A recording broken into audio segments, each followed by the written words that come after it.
Hello friends. So இந்த video நம்ம எதை பற்றி பார்க்கணும்னா மாதவருக்கு தேனஸ்க்கு வந்து ஏஜ் பண்ணி பார்ப்போம். ஸோ சப்ஸ்கிரைப் பண்ணி வீடியோ பாருங்க, வீடியோ நல்லாயிருக்கும். ஸோ சப்ஸ்கிரைப் பண்ணுங்கள். ஸோ மாதவர் யாருன்னு பார்த்தீங்கன்னா நாட்டு நியூஸ் சேர்ந்த வில்லன். ஸோ இவர் எந்த அளவுக்கு பவர்ஃபுல் கேரக்டர்னா ஃபோர்த் கிரீன் ஜெயினால முக்கால்வாசி ஃபைட்ஸ் இவர் தான் பண்ணியிருப்பாரு. தனியாலாம் அந்த மொத்த சினிபி அழிச்சு சமாளிச்சிருப்பாரு. ஸோ எவ்வளோ பெரிய ஆளாக இருந்தாலும் தனியாக நின்று சமாளிக்கிறதுக்கு விட்ட பவர் இருக்குது, எபிலிட்டிஸ் இருக்குது. ஸோ இவரோட எபிலிட்டிஸ் சொல்லியா தனியாக இல்லை, எல்லாத்துக்குமே இவருடைய எபிலிட்டிஸ் இருந்திருக்கும். ஸோ ஈவன் இவர் போட்ட இன்ஃபினிட் சுக்கியாமிலேருந்து தப்பிக்கிறது ரொம்ப கஷ்டப்பட்டுருப்பாங்க. துரோக மூவ்மெண்ட் நடந்தால் மாதராகவே தோக்கடிச்சு கொடுத்துருக்கோம்.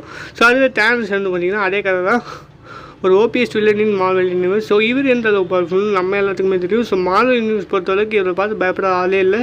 ஸோ அவெஞ்சர்ஸை சமாளிச்சிருப்பார். அவர் எப்படி ஷினோபி ஏலியன் சமாளிச்சிருந்தாலும் இவராக அந்த மாதிரி பண்ணியிருப்பார்.